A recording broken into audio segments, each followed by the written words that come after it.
Malaysia will reconvene parliament for a special 5-day meeting in 3 weeks, after months of pressure from the King and opposition parties. Prime Minister Muhyiddin Yassin has made a U-turn after he previously insisted the legislature would only be able to meet in September at the earliest. Sittings have been suspended since a state of emergency was imposed in January, and there's been criticism the Prime Minister was using this time to avoid a no-confidence vote. Afifah Arifin joins us for more. Afifah, the Prime Minister finally bowing to pressure from all sides.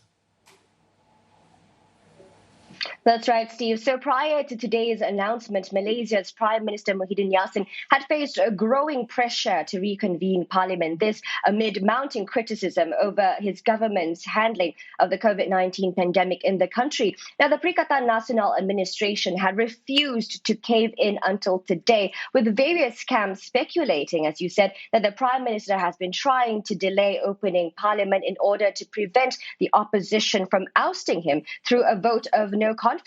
And since the state of emergency was first declared in January, the Prime Minister had been using reasons like the public health crisis or the danger of the transmission of the virus as reasons to justify keeping Parliament closed. But since then, we have also continuously heard calls from all sides of the political spectrum to reopen a Parliament. The opposition, as we know, have been very vocal about it. But we have also seen that 14-day ultimatum from UMNO, which forms the largest bloc in Parliament, and also the Perikatan Nasional Coalition, asking for Parliament to reopen for MPs to sit and debate issues.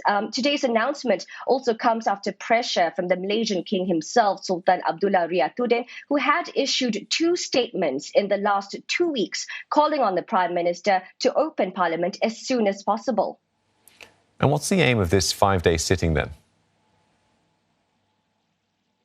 That's right. So we know that the lower house, or the Dewan Rakyat, will sit for 5 days from July 26. And as this is the first parliamentary sitting of the year, it usually begins with the King's speech, followed by matters of government affairs. According to the Prime Minister's office, this sitting actually aims to explain to the MPs the National Recovery Plan, as well as to amend laws or rules necessary in order to host a hybrid parliament session amid this ongoing COVID-19 pandemic. The government will also be tabling and debating the emergency proclamation and ordinances. And interestingly enough, according to the federal constitution, the proclamation and ordinances can be annulled if Parliament so wishes. So this upcoming sitting of MPs, this is a very crucial sitting for the Prime Minister, because it is a test to see if Mr. Muhyiddin Yassin, who is currently still in the hospital recovering, has the majority support of MPs in the House. And as we know, politicking is still ongoing. Just earlier today, since noon,